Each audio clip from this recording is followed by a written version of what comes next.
അസ്സലാമു അലൈക്കും വറഹ്മത്തുള്ളാഹി തആല വബറകാതുഹു. അൽഹംദുലില്ലാഹ്. പ്രിയ സുഹൃത്തുക്കളെ, റബീഉൽ അവ്വൽ മാസമാണ് നമ്മളിൽ വന്നെത്തിയത്. അടുത്ത റബീഉൽ അവ്വലിൽ നമ്മൾ ഉണ്ടാവുമോ എന്നൊന്നും നമുക്ക് പറയാൻ പറ്റൂല. എന്നാലേ നമ്മൾ ഈ റബീഉൽ അവ്വൽ മുതൽ നമ്മുടെ ജീവിതത്തിൽ നമ്മൾക്ക് അറിഞ്ഞിട്ടും നമ്മൾ ചെയ്യാത്ത കുറച്ച് കുഞ്ഞു കുഞ്ഞു കാര്യങ്ങളുണ്ട്. അതൊക്കെ നമ്മുടെ ജീവിതത്തിൽ നമ്മൾ കൊണ്ടുവന്നാൽ നമുക്ക് ഒരുപാട് പ്രതിഫലങ്ങൾ കിട്ടും. ഇഹത്തിലും പരത്തിലും നമുക്ക് വിജയം കിട്ടും, അത് ഉറപ്പാണ്.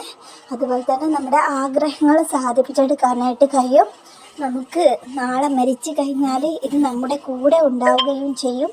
റബീഉൽ അവ്വൽ മാസത്തിൽ നബി തിരുമേനി സല്ലല്ലാഹു അലൈഹി വസല്ലമ പഠിപ്പിച്ചതും എന്നാൽ പലരും ശ്രദ്ധിക്കാതെ പോകുന്നതുമായ സുന്നത്തുകളെക്കുറിച്ചാണ് ഇന്ന് ഞാൻ നിങ്ങളോട് ഈ വീഡിയോയിൽ പരിചയപ്പെടുത്തി തരുന്നത്.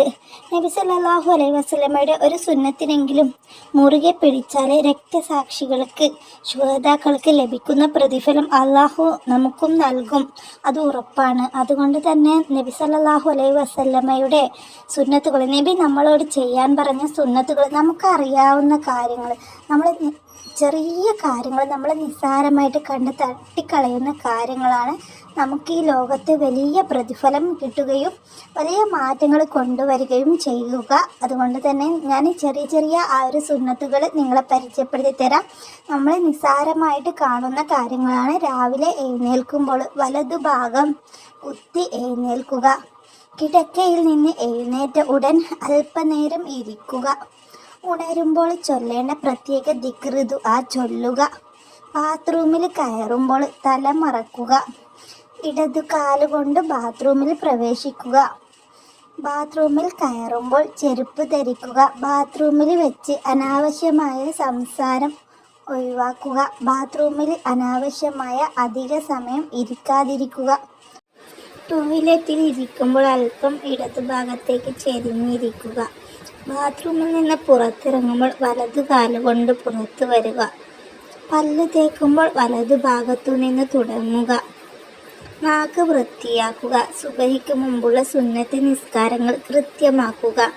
ഭക്ഷണം കഴിക്കുമ്പോൾ പാത്രത്തിൻ്റെ വശങ്ങളിൽ നിന്ന് കഴിച്ചു തുടങ്ങുക. ഭക്ഷണം കഴിക്കുമ്പോൾ 3 വിരലുകൾ കൊണ്ട് മാത്രം ഉപയോഗിച്ച് ഭക്ഷണം കഴിക്കുക. ഭക്ഷണം കഴിക്കുമ്പോൾ വലതു കൈ ഉപയോഗിക്കുക. ഭക്ഷണം കഴിക്കുന്നതിന് മുമ്പ് ബിസ്മി ചൊല്ലുക. ഭക്ഷണം കഴിച്ചു കഴിഞ്ഞാൽ അൽഹംദുലില്ലാഹ് എന്ന് പറയുക. ചെരുപ്പ് ധരിക്കുമ്പോൾ വലതു കാലുകൊണ്ട് ധരിക്കുക. ചെരുപ്പ് ഊരുമ്പോൾ ഇടതു കാലുകൊണ്ട് ഊരുക. തുപ്പേണ്ടി വന്നാൽ ഇടതുഭാഗത്തേക്ക് തുപ്പുക. വീട്ടിൽ പ്രവേശിക്കുമ്പോൾ സലാം പറയുക. വീട്ടിലേക്ക് പ്രവേശിക്കുമ്പോൾ വലതു കാലുകൊണ്ട് കയറുക. രോഗികളെ സന്ദർശിക്കുക. ധാരാളമായി സ്വലാത്ത് ചൊല്ലുക.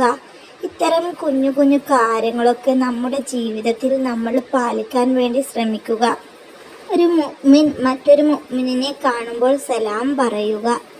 നമ്മൾ മറ്റുള്ള മുഅ്മിനീങ്ങളെ കാണുമ്പോൾ സലാം പറയുക. സലാം ധാരാളം അധികരിപ്പിക്കുക.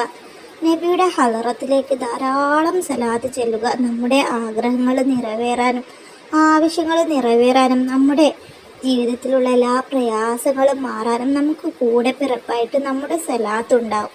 സലാത്ത് ചൊല്ലിയാൽ ഈ ദുനിയാവിലുള്ള ആവശ്യങ്ങൾ മാത്രമല്ല, നാളെ ആഖിറത്തിലും നമുക്ക് നമ്മുടെ കൂടെ ഉണ്ടാവുന്ന ഒരേ ഒരു അമലാണ് സ്വലാത്ത്. നിങ്ങൾ സ്വലാത്ത് ധാരാളം അധികരിപ്പിക്കുക നബിയുടെ ഹളറത്തിലേക്ക്. ഇൻഷാ അല്ലാഹ് നമ്മുടെയൊക്കെ ജീവിതം അള്ളാഹു ബറക്കത്തിലാക്കട്ടെ. നാം പഠിച്ച കാര്യങ്ങൾ കേവലം അറിവായി മാത്രം ഒതുക്കാതെ ജീവിതത്തിൽ പ്രവർത്തികമാക്കാൻ ശ്രമിക്കുക. അതിലൂടെ ഈ സുന്നത്തുകൾ നമുക്ക് നാഫിയായിട്ട് ഇൽമായിട്ട് മാറുമെന്നും വിചാരിക്കുന്നു. ഇൻഷാ അല്ലാഹ്.